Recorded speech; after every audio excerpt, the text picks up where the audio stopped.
送去了以后呢，到现在啊，我是特批给的刘翔，让他保存下来了。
打平了1993年科林杰克逊的世界纪录。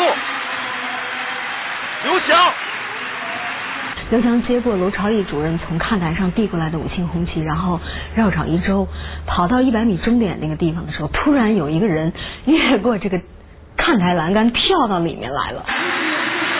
因为他人不是很高，一往下一跳，真的，把我就惊呆了一下。当时我们从大屏幕上看到一个个子很矮的人，定睛一看，原来是上海体育局的金局长。3个这个安保啊，这个把我往外面推，他说你干什么？就意思他是讲英语了，就不让我进去，我就招手喊刘翔，刘翔，刘翔。终于刘翔听到了，然后看到我跑过来。你都很难想象一个身高那么低的人怎么能从那么高一个栏杆上越过栏杆跳到场地里面。所以那时候已经是61了，我是43年的嘛，那时候雅典奥运会04年，那时候也不知道那时候什么哪里来的这么大的力量。我都想要跨过栏杆进场去，但是因为那个太宽了，一看过不去。我现在想想，那是根本跳不过去的吧。有一个地沟，另外这么高的栏杆，是吧？怎么跳得过去呢？他就跟我说：“刘翔，太感谢你了。其实他已经控制不住自己感情了，泪花已经在眼眶里转了。刘翔，太感谢你，你救了我们上海。他最后说你救了我。他已经不顾一切了，当时在那种状态下，然后跟刘翔抱在一起。因为那个时候上海。”都1块金牌，1块真正的金牌没有，因为只有半块金牌，是女子双人跳板，对，吴敏霞。因为那个时候，她可以说已经，因为最后几天了，她其实就盼望我能够拿这枚金牌。她一直打电话给我教练，问我的情况怎么样。我想她一定是很多人当中最盼望我能够拿个金牌，拿好金牌真的。那个时候我也很激动，就抱着她。因为他人比较矮，在我怀里，我就很对。比赛完了以后，我跟他说：“我说我为什么要这么跟你讲啊？为什么说你救了上海，救了我？我们整个上海代表团48个人，到整个奥运会比赛就是拿到了半块金牌。我说我怎么回去向上海的这个老百姓交代啊？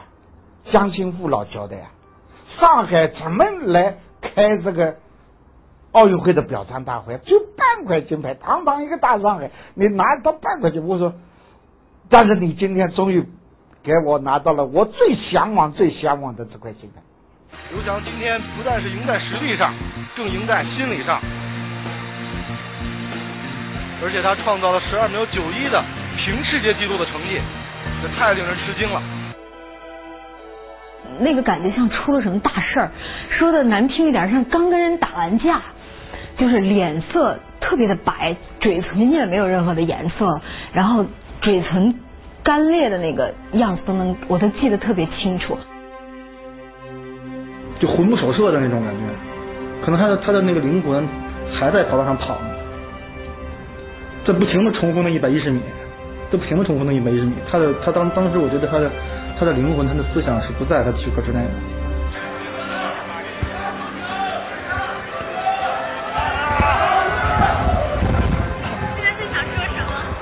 真的，我太感动，太激动了，真的，我完全是没有想到，所以说我现在连哭的力气都没有了，真的，喉咙现在非常非常干。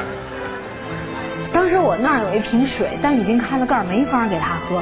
运动员要喝专用水，而且不能喝其他的用水的嘛。没有白费这2个多月的辛苦的训练努力，天天在太阳下面晒，真的。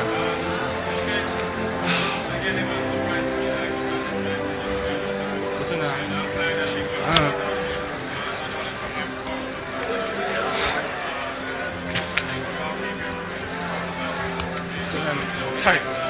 太兴奋了，所以说黄种人不可以拿到奥运会前8名，我今天一定要证明给大家看，我是奥运会冠军。我觉得梦想终究会变成现实的。当时很多人都哭，包括摄影师，包括主持人，包括一群记者都哭了。对，所以说这个夜晚太美好了。决赛那天的采访，他亲吻了镜头，把他的这个爱传达给所有的全球的华人，在那一瞬间，给大家，给所有看我的比赛的人。对，因为我想大家因为这么晚看我比赛嘛，肯定也很激动，也很兴奋。他拿起笔在我们的摄像机镜头前面签了一个名字，留下了刘翔的名字。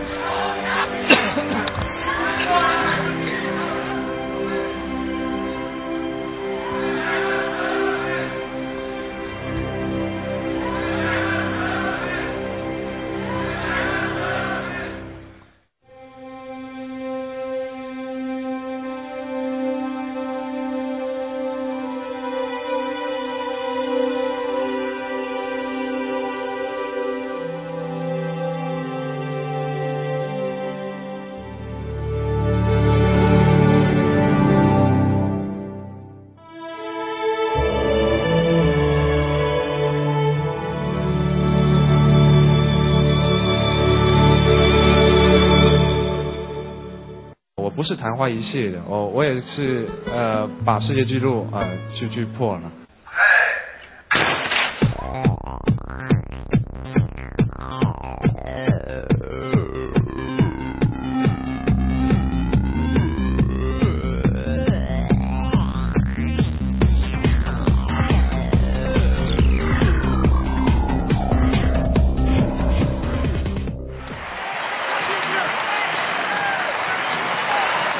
对，我也可以每一场比赛都会发挥我训练中的比较好的水平。我觉得我不是把成绩把名次看得很重要，我只是能够就是每一场比赛希望能够发挥的最好。可以说每个人都是我的对手，但是我说给我自己的话就是对手就我自己。对，我觉得比赛就是你跟你自己，你不需要去关注对手是谁千万不要分心一定要自我，只要把自己训练水平发挥出来，你就可以取胜当然就算你不取胜，别人发挥得很好，那你也很开心。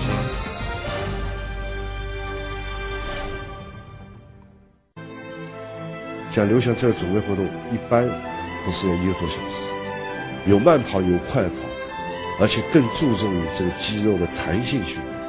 刘翔应该讲他的肌肉到现在没有发生过这个拉伤的，实际上这个是得益于我们这个重的这个肌肉的柔韧性练习。